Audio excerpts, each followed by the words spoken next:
This is a multi-part content warning, and given its unusual length, it will not appear at the start of the next 5 episodes. First content warning.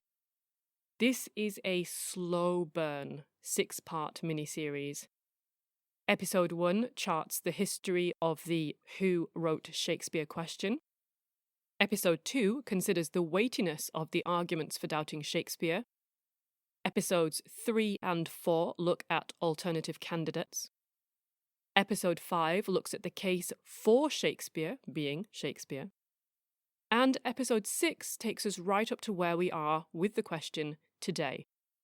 In short, this is a long-haul investigation. Second content warning.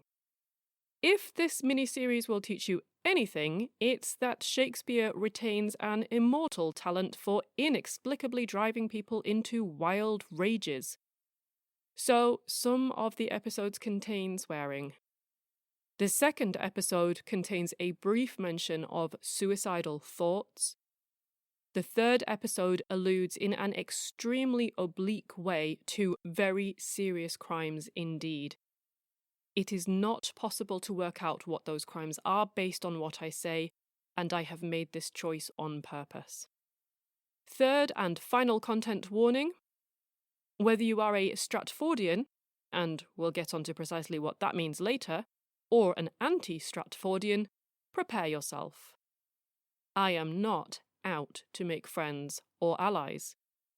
I try to present all the evidence as fairly as I can, the good, the bad, and the ugly, on all sides of this debate. But it is worth noting that if judged purely on publication numbers and enthusiasm, Shakespeare is arguably the biggest authorship case in existence ever. This 6-part miniseries barely scratches the surface. It is inevitable that key details have been omitted, and some of the more complex events and arguments have been simplified. If I hadn't done that, this case would easily be 10 times longer. But the good news is, if this topic really appeals to you, there are literally thousands of books. That's the literally that does mean literally. So there are literally thousands of books written on it, and huge numbers of them are readily accessible. As always, I have tried to provide good starting points at the blog.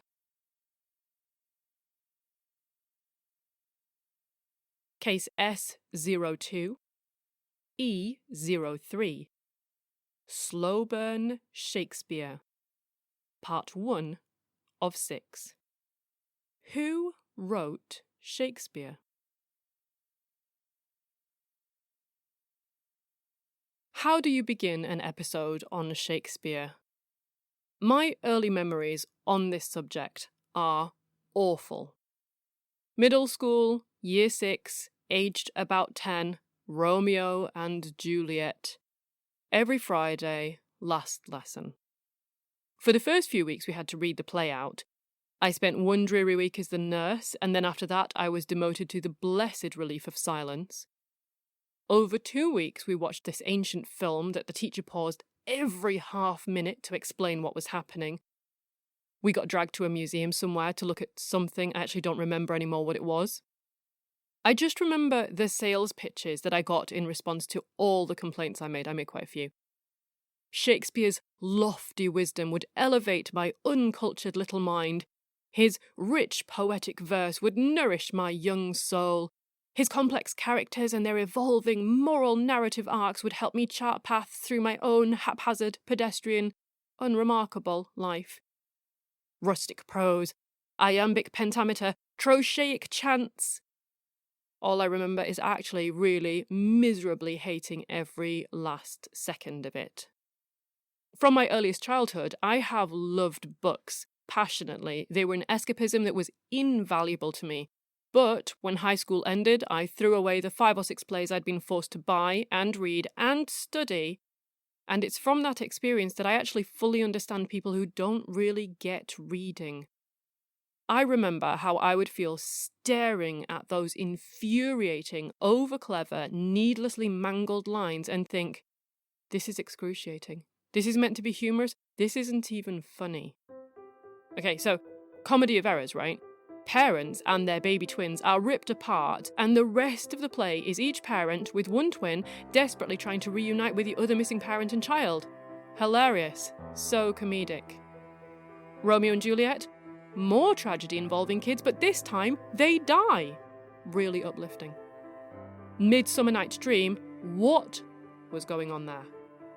And I just about managed to get it together. I got a modicum of interest in Macbeth, right? Murder, ghosts, betrayal, a super relatable arch-villain. Who doesn't remember Lady Macbeth?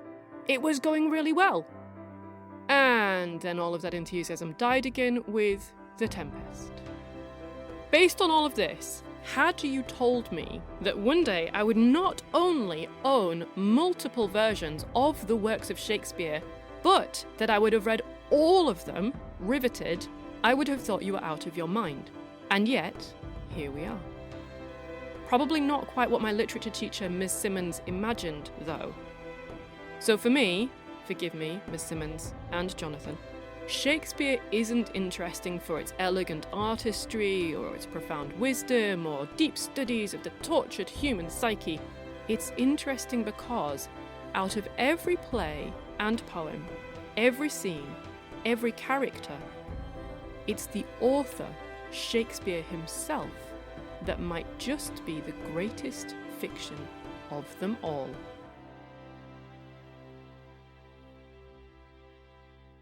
Welcome to En Clair, an archive of forensic linguistics, literary detection, and language mysteries. You can find case notes about this episode, including credits, acknowledgements, and links to further reading at the blog. The web address is given at the end of this podcast.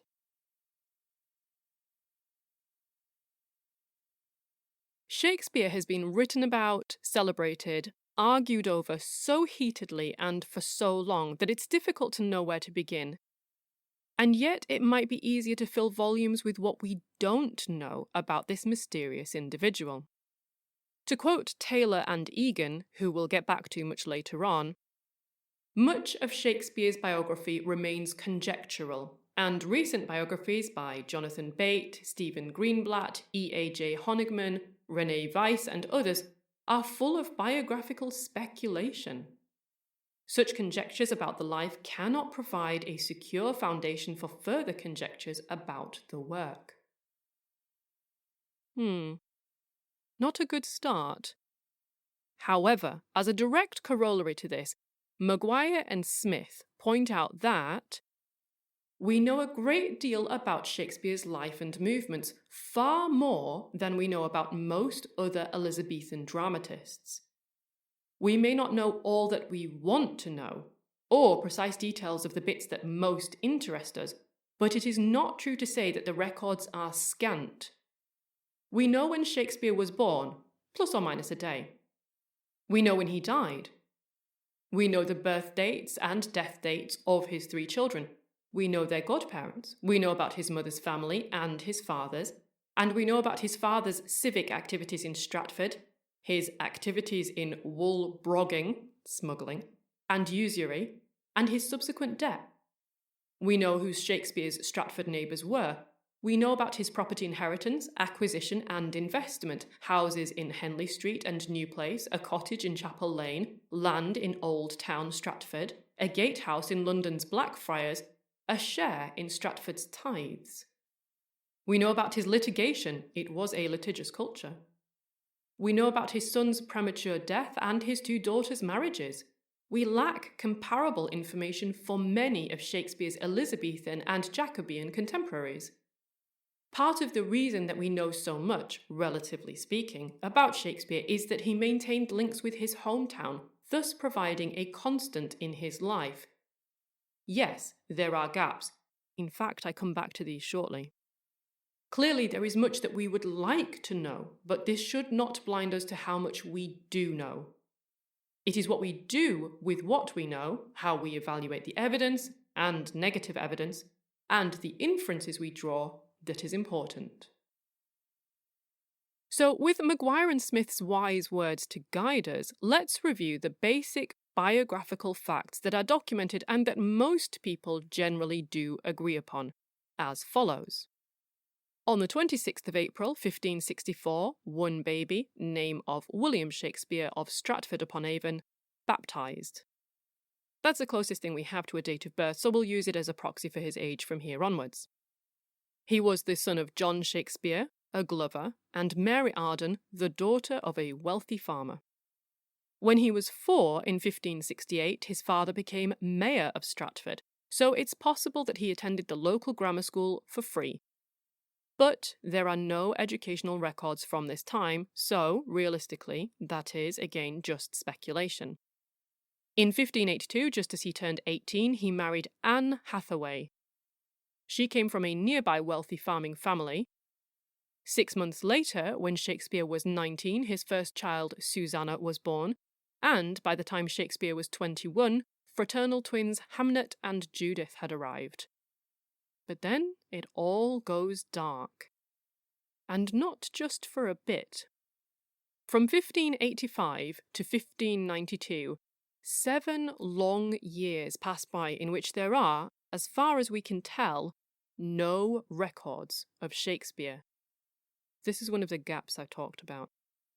Finally, just as he turns 28, his plays emerge on the London stage. Obviously, something happened in those lost 7 years. Lots of people have spent lots of time speculating about quite what that might be. Did he whisk off directly to London and begin his life as a playwright? John Aubrey suspects that he actually worked in Lancashire as a schoolmaster. I mean, did he spend 7 years undergoing an extended rite to trade his soul for the fame that he would be accorded after his death? I don't know, and the point is, neither does anyone else, really. There's probably a 5-part Netflix docudrama on it somewhere, and several books, but even if they do exist, it's all speculation. We can only guess. Perhaps he simply took that most natural of 7-year paths from schoolboy to young man with 3 kids to celebrated literary genius, like you do. But maybe there's another explanation, and I'll come back to that later on.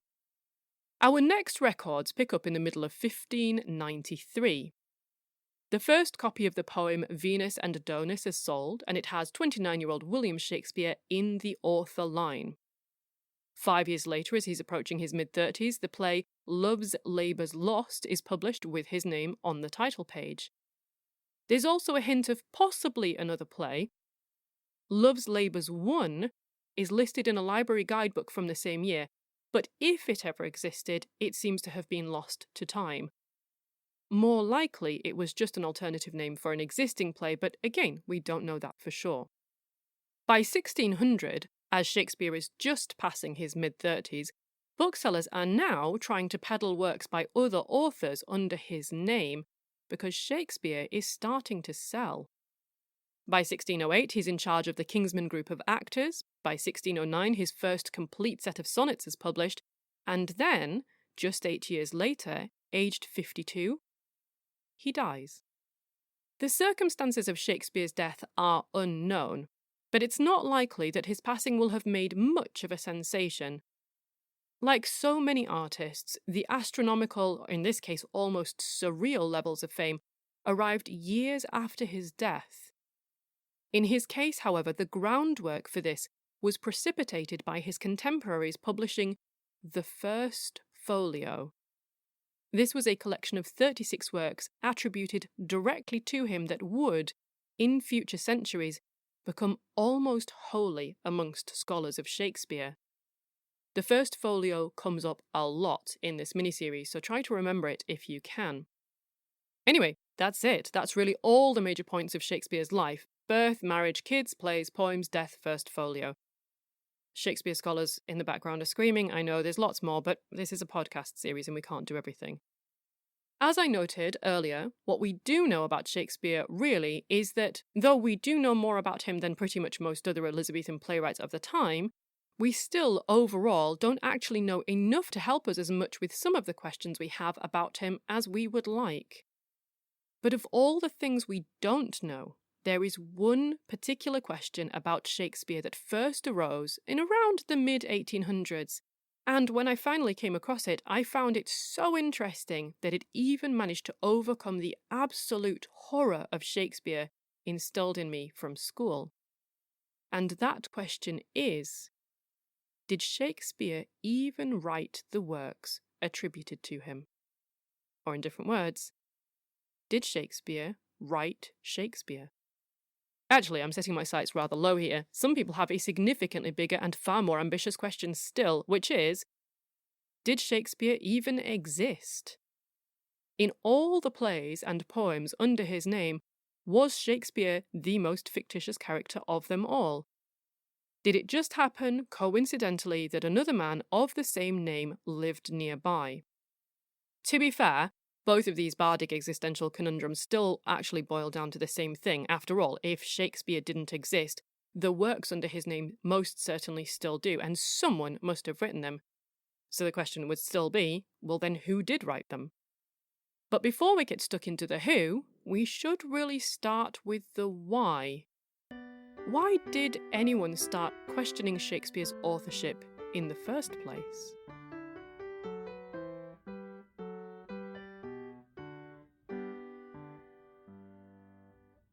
Okay, so here's what happened. Shakespeare dies. He enjoys, as much as one can when one is dead, a reasonable degree of renown for about 2 centuries, but nothing amazing. During Shakespeare's lifetime, Marlowe was arguably more famous, and for the first few decades after his death at least, he's overshadowed by the plays of Beaumont and Fletcher. These are, incidentally, another of history's authorship cases, but that's getting off the point. Back to Shakespeare being dead and not really all that famous.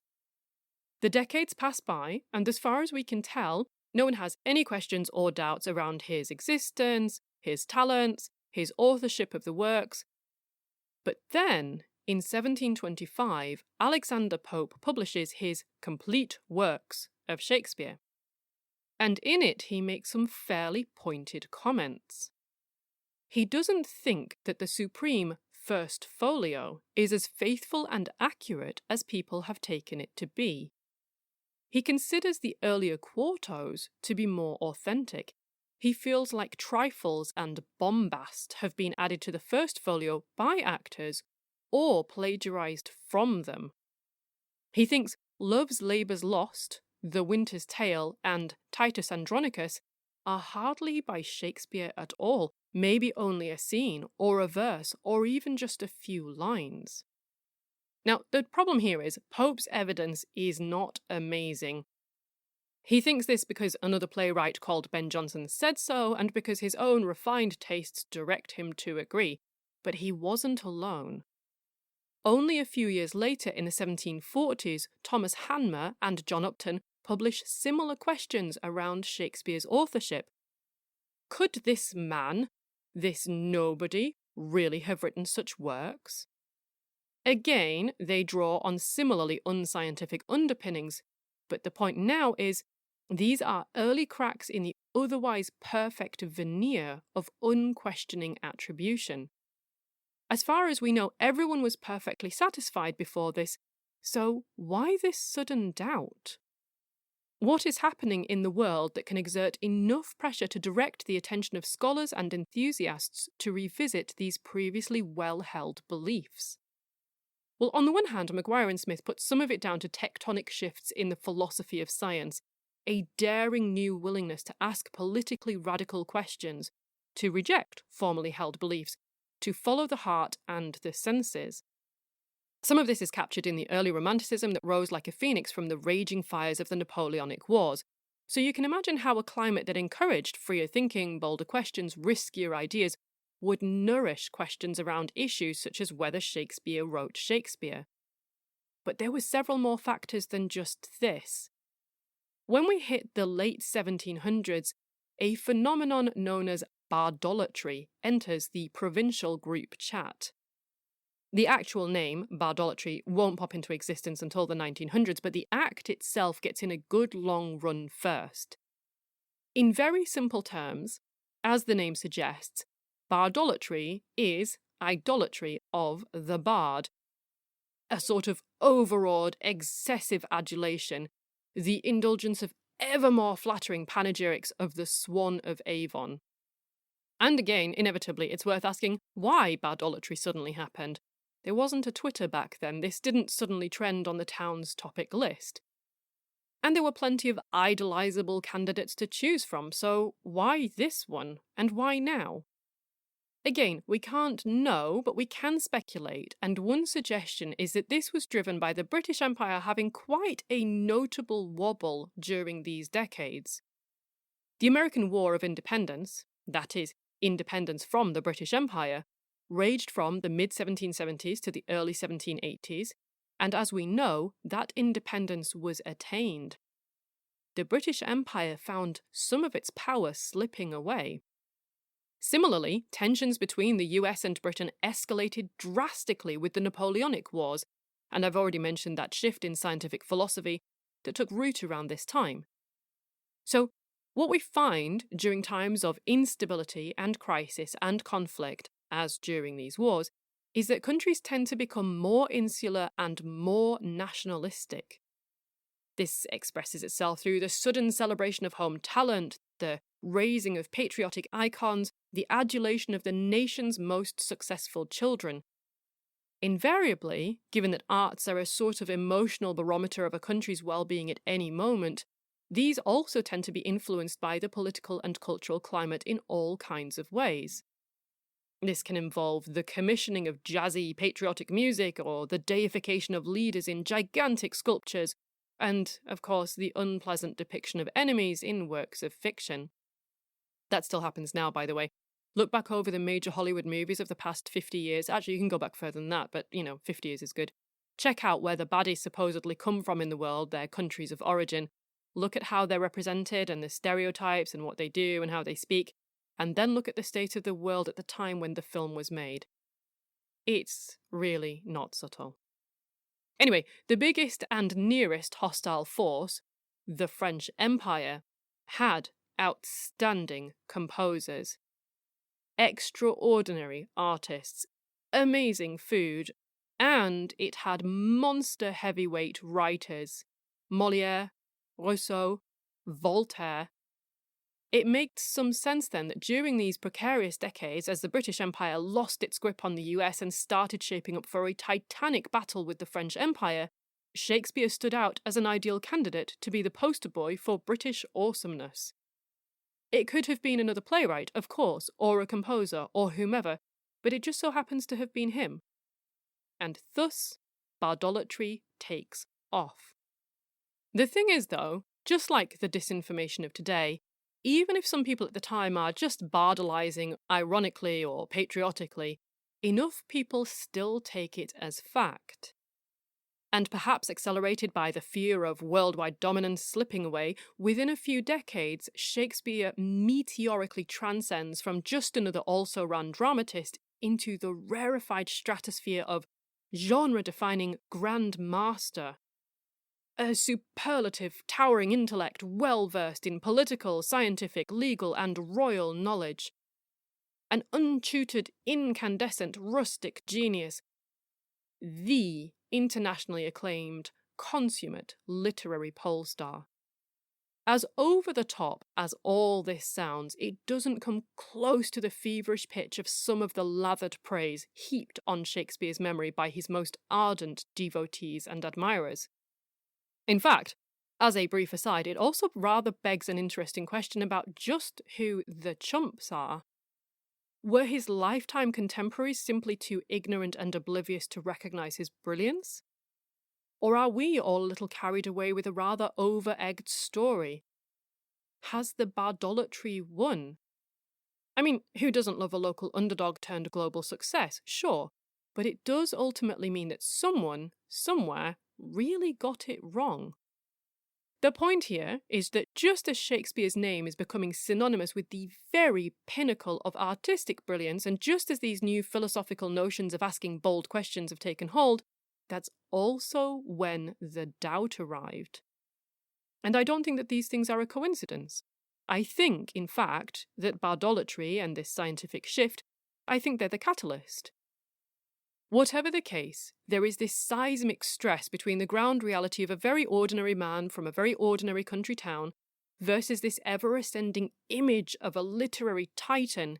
And when the two become so disjointed, with the encouragement of these radical new ways of thinking, for some, the whole Shakespeare phenomenon fractures into suspicion and doubt. And along with all the fame, of course, come the hordes of people, the enthusiasts, the scholars, adherents of other playwrights, many armed with access to libraries, each determined to investigate to their own satisfaction. Inevitably, the result is torrents of contradictory evidence, all pointing in different directions. The gaffes in his plays, well, a market town boy would make those kinds of mistakes, so it must be the man from Stratford.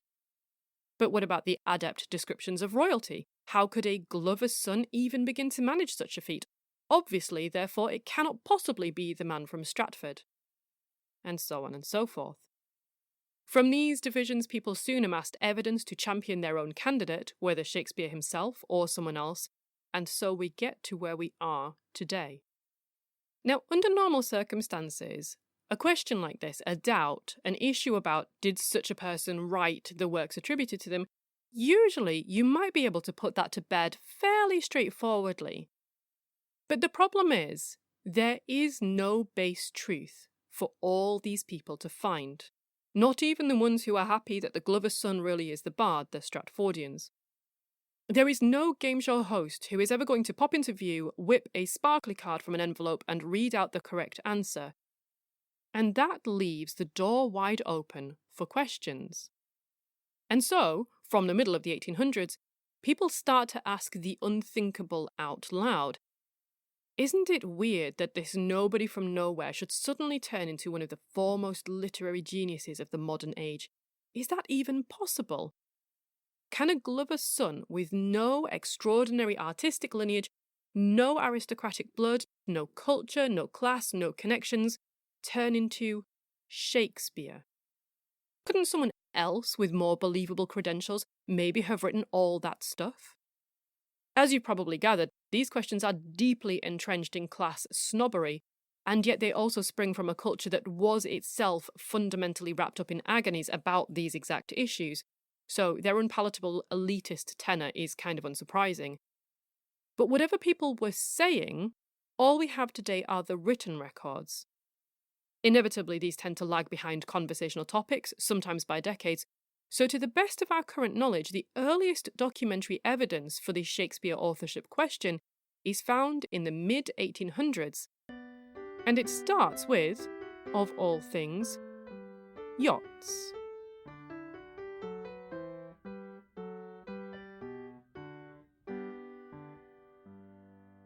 In 1848, Joseph C. Hart, a lawyer from New York, published a book called, of all things, The Romance of Yachting. Amusingly enough, some lament that it really doesn't have much to say about yachting at all, that it is, in fact, a gossipy account of a voyage to Spain. And in it, inexplicably, he devotes a whole section to Shakespeare. And he really does have opinions. He labels the man as ignorant, argues that he filled his plays with impurities, and states that he likely stole the scripts from better and more accomplished playwrights. Yet notwithstanding all this mystery, he writes, and the absence of any positive information, learned and voluminous commentators and biographers in great numbers have been led to suppose and assert 1,000 things in regard to Shakespeare's history, pursuits, and attainments, which cannot be substantiated by a particle of proof. Among these is the authorship of the plays grouped under his name, which they assume as his for a certainty and beyond dispute. This egregious folly is beginning to react upon those who have been engaged in it, especially Pope, the poet, who, on the score of the supposed great learning of Shakespeare, has contributed not a little to the delusion concerning him. Really doesn't like Shakespeare, does he? Anyway, 4 years later, in 1852, an anonymous 3,000-word article entitled Who Wrote Shakespeare is published in the Chambers Edinburgh Journal. Now, this is widely credited to Dr. Robert W. Jameson, I put loads of effort into fact-checking that attribution. I can't find out why it's attributed to him. Everyone credits him because everyone credits him, but I cannot find a single primary source, so I'm just going to continue to say that it's anonymous. I've put a link in the blog post anyway, but I'll quote just a tiny snippet of this anonymous thing. It says, "Is it more difficult to suppose that Shakespeare was not the author of the poetry ascribed to him than to account for the fact that there is nothing in the recorded or traditionary life of Shakespeare which in any way connects the poet with the man?" In different words, I think what he's saying here is that since, biographically, Shakespeare's connections to the theatre are supposedly fairly tenuous, then arguing that he was the playwright is just as sensible or easy or difficult as arguing that he wasn't. The quantum of evidence required to go in either direction is about the same, according to whoever this anonymous guy was. Now, quite what the readership of The Romance of Yachting or Chambers' Edinburgh Journal were, I couldn't say, but their close proximity in time suggests that maybe this question was abroad verbally in some circles. Maybe it was an intellectual post-dinner talking point, I don't know. But even if the well-educated upper middle classes were enjoying canvassing the subject whilst taking the yacht out for a spin, or whatever you do with a yacht, I'm not sure, up until that point, no one had committed it to paper yet, that we know of anyway.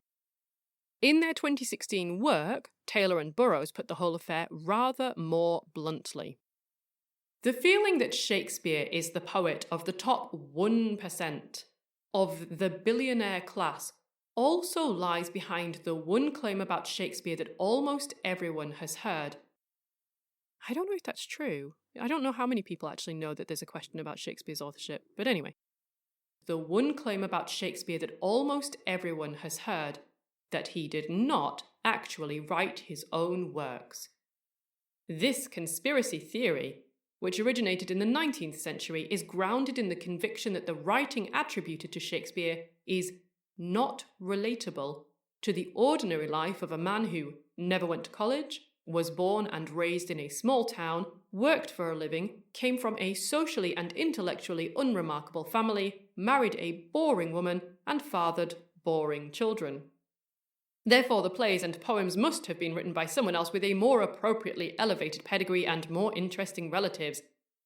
The Earl of Oxford, say, or Sir Francis Bacon, or Sir Henry Neville, or Queen Elizabeth I, or Thomas Sackville, Earl of Dorset. Anyone better born and better educated and better connected than the upstart crow." Now, as I've said, under normal circumstances, a question like this might easily be put back to bed. But as this mini-series will hopefully show, with Shakespeare, nothing is simple, hence the swearing. There are large undocumented holes in Shakespeare's history, I've already pointed some of them out, and for some people, those by themselves are enough.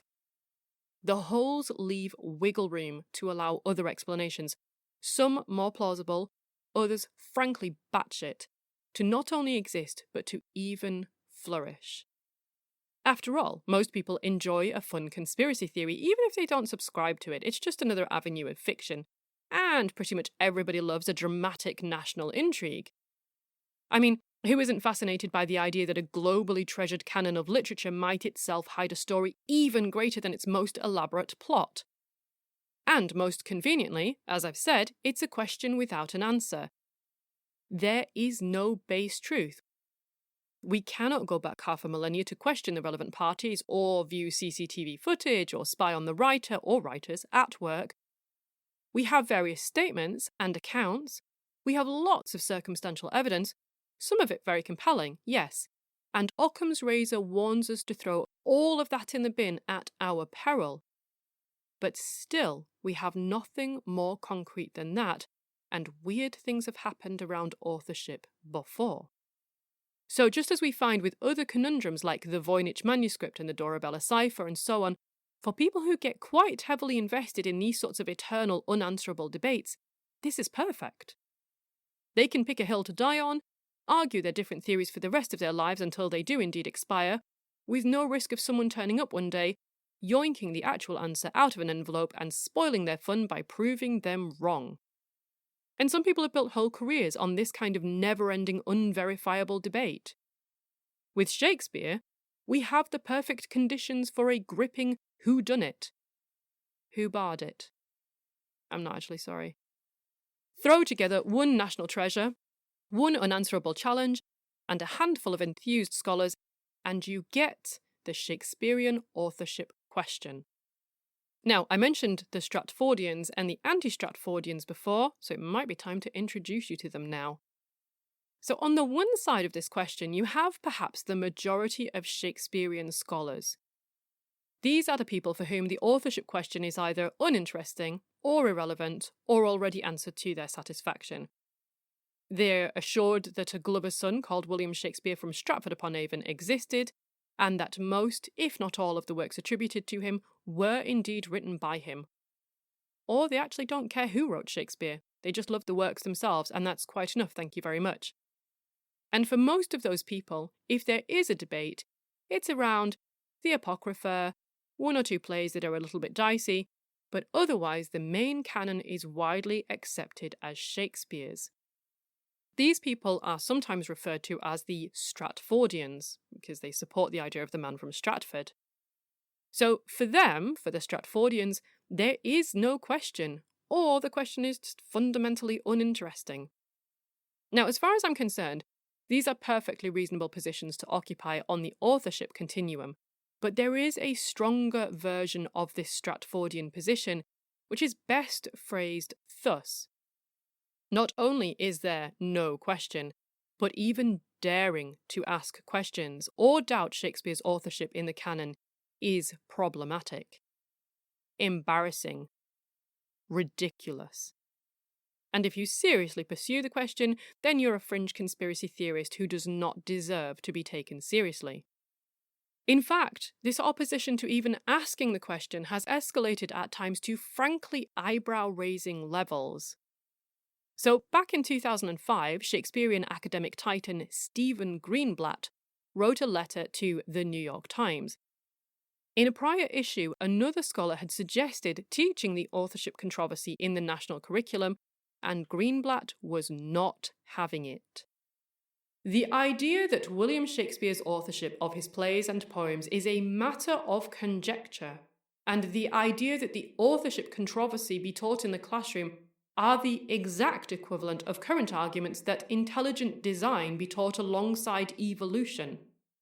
In both cases, an overwhelming scholarly consensus based on a serious assessment of hard evidence is challenged by passionately held fantasies whose adherents demand equal time. The demand seems harmless enough until one reflects on its implications. Should claims that the Holocaust did not occur also be made part of the standard curriculum? That's right. In a measured and nuanced response, Greenblatt seems to have equated questioning Shakespeare's authorship with Holocaust denial. He's not alone. Others are ferociously territorial about the Bard too. Another figure who will come up in this miniseries again is Brian Vickers, and he wrote that Shakespeare is not just a national, but an international treasure, and it is tragic to contemplate the damage done to culture in general by these editions being used to teach students and being sold in bookshops to unsuspecting laymen. These editions are The New Oxford Shakespeare. This is a series which investigates the authorship of the various plays, and way down the line, we'll get back to these books too. The issue is here, Vickers has a really serious issue with anybody suggesting that anyone other than Shakespeare was involved in writing Shakespeare. So, who lurks on the twilight side of this question? Well, as you've probably gathered, there's the Stratfordians on one side, and on the other side we have the anti-Stratfordians. I'm just going to call them the antis from here on because honestly that's way too many syllables to say loads of times. The antis are essentially the doubters. They are a constellation of scholars, celebrities, enthusiasts who have amassed over the centuries to ponder this shadowy historical question and put forward alternative authors for the works of Shakespeare. So better known names in this camp include Sigmund Freud, Charlie Chaplin, Mark Twain, and Walt Whitman. And a not insignificant number of books have been published on the subject that challenge Shakespeare's authorship. I'm sorry to say that I've only read and consulted 11 books for this episode, plus a bunch of articles. Dudley's 2013 research quotes from 2,125. So, more to be done here. In fact, the publications, as will become obvious the longer this mini-series goes on, they're not only numerous, they get quite bitterly confrontational too. Shakespeare may have been dead 500 years, but his capacity to generate drama is still very much alive. I'll give you a super tame example. Spicier ones come up later on. So in 2013, Edmondson and Wells published the pro-Stratfordian Shakespeare Beyond Doubt, Evidence, Argument, Controversy. The very same year, Shahan and Waugh published Shakespeare Beyond Doubt, Exposing an Industry in Denial. No surprise, this was a direct counter arguing the anti-side of the question. But there isn't just reputation in this, there is also money, including the Hoffman Prize. This is a competition administered by the King's School, Canterbury, and named in honour of Calvin Hoffman. So Hoffman was convinced that Christopher Marlowe wrote the works of Shakespeare, and so through his Calvin and Rose G. Hoffman Marlowe Memorial Trust, he created a prize of 1/2 of the capital of the entire trust fund. I don't really understand accounting documents well, but the trust fund seems to be sitting on about £1 million. So if I'm correct, the prize is about £500,000, or about $700,000. What do you have to do to win this actually really quite good prize? Not much. You get the money if you have, in the opinion of King's School, furnished irrefutable and incontrovertible proof and evidence required to satisfy the world of Shakespearean scholarship that all the plays and poems now commonly attributed to William Shakespeare were in fact written by Christopher Marlowe.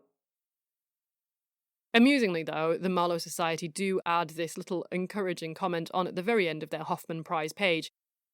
Can the principal prize ever be won? It is difficult to see how it could actually be won.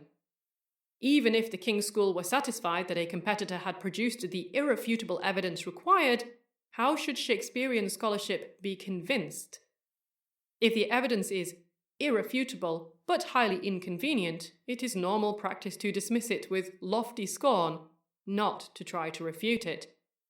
It would surely take a generation or two, and possibly more than the value of the prize itself, before the sceptical world of Shakespearean scholarship, to say nothing of the interested world of Shakespearean commerce, would abandon its claims in the face of irrefutable evidence. So, there's money in the question. Not really. Anyway, there are multiple other websites devoted entirely to the authorship question. Some outline all the anti-theories, and others champion a specific candidate author. A few examples, and as ever, you can find links to these in the case notes. There's the Shakespearean Authorship Trust, and this will come back up later on, so I won't say more here. There is the De Vere Society, which declares itself dedicated to the proposition that the works of Shakespeare were written by Edward de Vere, 17th Earl of Oxford. And, amongst many others, there's also Doubt About Will, which is the home of the Shakespearean Authorship Coalition, or, for short, the SAC. Anyway, the SAC questions both the body of evidence supporting William Shakespeare's authorship of his attributed works and the enormous gulf between the alleged author's life and the contents of his works. A list of prominent doubters takes centre stage. Alongside ones I already noted earlier, they cite Ralph Waldo Emerson, Orson Welles, Henry James, Mortimer J. Adler, and they also created the Declaration of Reasonable Doubt, which reads thus. We, the undersigned, hereby declare our view that there is room for reasonable doubt about the identity of William Shakespeare, and that it is an important question for anyone seeking to understand the works, the formative literary culture in which they were produced, or the nature of literary creativity and genius. According to the website, at the time that I was recording this, the declaration had 4,336 verified signatories, 725 academic signatories, and 93 notable signatories. These are professors, actors, directors, and the like. When compared with all Shakespeare scholars worldwide, this is a tiny number, But not everyone knows the site exists, and even for those who do, not everyone wants to publicly sign their name on a website, so we can't read too much into that. The SAC has perhaps been more proactive in its campaign than some, so one of those spicier instances that I mentioned. On the 4th of July 2013, they sent an open letter to Peter Kyle. Who's this? Well, this is the chairman of the Board of Trustees for the Shakespeare Birthplace Trust. And they invited the trust to take part in a mock trial with a panel of neutral judges. The SAC hoped, in this trial, to resolve the authorship question, citing the argument that there is indeed reasonable doubt that the Stratford Glover's son was also the author William Shakespeare. A very long 2 months later, Mr. Kyle responded with a rejection. Undeterred, SAC penned another letter, link at the blog again, offering the trust £40,000 if it managed to win the trial, and a list of prominent signatories who had pledged to donate towards the £40,000 was included in the letter. Once again, the trust declined to participate. Debates and mock trials, typically held in libraries, on the Shakespeare authorship question sound like, kind of fairly tame affairs that you might find bookish scholarly types frequenting. But the issue seems to have stirred considerable animosity between the two camps. So Sir Stanley William Wells, CBE, Shakespearean scholar, professor, and honorary president of the Shakespeare Birthplace Trust, published an article in 2010 on the Shakespeare Birthplace Trust's website. I'll only quote the very last paragraph, but it's really quite something. Wells says, "The phenomenon of disbelief in Shakespeare's authorship is a psychological aberration of considerable interest. Endorsement of it in favour of aristocratic candidates may be ascribed to snobbery, reluctance to believe that works of genius could emanate from a man of relatively humble origin, an attitude that would not permit Marlowe to have written his own works, let alone Shakespeare's. Other causes include ignorance, poor sense of logic, refusal, willful or otherwise, to accept evidence, folly, the desire for publicity, and even, as in the sad case of Delia Bacon, who hoped to open Shakespeare's grave in 1856, certifiable madness." As a side note, I am not remotely enamoured with this reference to Delia Bacon. The best I can reconstruct of her final years is that she lived in desperate poverty, struggled with recurrent fevers, slid into a very severe depression, and as with so many vulnerable women of that era, the solution imposed on her was an asylum where she died shortly afterwards. Notably, her research into Shakespeare predated this untimely death by 15 years, and the interested listener who can stomach it should read an account of asylums from that era, such as Nellie Bly's 10 Days in a Madhouse. Lots of the women who were in there were not mentally ill. Anyway, it's heartbreaking stuff, and I take strong issue with that really flippant allusion to Delia Bacon. Moving on. The SAC sent multiple letters of complaint about this article, which for many months went completely unanswered, and finally, just over a year later, in May 2011, the Shakespeare Birthplace Trust removed the article. And that's interesting, but then it was promptly republished on the website of the Royal Shakespeare Company. It's worth noting that the article's author, Stanley Wells, was also Vice Chair and subsequently Honorary Emeritus Governor of the Royal Shakespeare Company, which is presumably why and how the matter evolved as it did. Unsurprisingly, the SAC were even more unimpressed, and they escalated by sending a letter to the then president of the Royal Shakespeare Company, the Prince of Wales. In May 2015, the SAC chairman, John Shahan, was informed that the article would be removed, but though it has indeed gone from its original location, you can still find a copy on the Wayback Machine, and yes, the link is indeed in the blog. Now, as this spat highlights, it's not just the case that plenty of Stratfordians don't feel that there is a question to answer. The issue is with the more aggressive Stratfordian gatekeepers who think that even asking the question is a psychological aberration. As a result, a primary explicit goal of sites like the SAC is simply to legitimise the Shakespeare authorship question as a field of scholarly inquiry. In other words, part of the campaign is tackling the notion that even just asking the question is problematic. And as this miniseries will go on to show, this aim seems to have been at least partially, if not completely successful. Just some early signs of that include the fact that in 2007, Brunel University in London and Concordia University in Portland, Oregon, both launched master's degree programs in authorship studies, and Brunel's is specifically focused on Shakespeare. Then in 2016, Oxford University Press launched the New Oxford Shakespeare, which I mentioned a moment ago. And that was... Okay, well anyway, let's not jump ahead of ourselves. We'll get back to that development right at the end. For now, let's do something much more immediate and important. We need to assess just how much room for reasonable doubt there is. I mean, does the sack actually have a point? What evidence do the antis point to? Is this truly all obstinately ignorant folly, fame-hungry straw-clutching, willfully illogical snobbery? Or is there some actual reasonable scope for asking and answering the question? We'll take a look at the evidence in the next episode.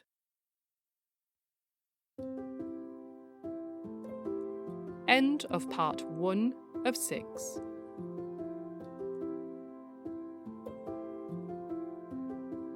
If you're interested in more Shakespeare content from linguists at Lancaster, then search the internet for FutureLearn Shakespeare's Language. Those 4 words, FutureLearn Shakespeare's Language. This free online course is all about both revealing the meanings in the works and exploring the myths about Shakespeare in general. And as a bonus, you get introduced to corpus-based methods for analysing Shakespeare. What's not to love? This episode was researched and fact-checked by my research assistant, Rebecca Jagodzinski, and my intern, Debbie Tompkinson. And it was narrated and produced by me, Dr. Claire Hardacre. I am also extremely grateful for all the input I've had from the renowned Shakespeare authority, Professor Jonathan Culpepper, creator of that online course I mentioned, who has patiently entertained this whole mini-series idea from inception to gruesome, bloody execution.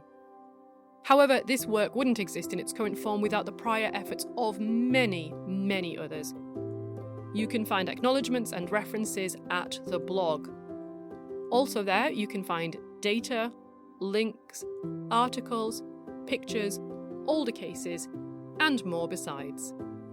The address for the blog is wp.lancs.ac.uk/Enclair, and you can follow the podcast on Twitter at _Enclair, or if you like, you can follow me on Twitter at Dr. Claire H.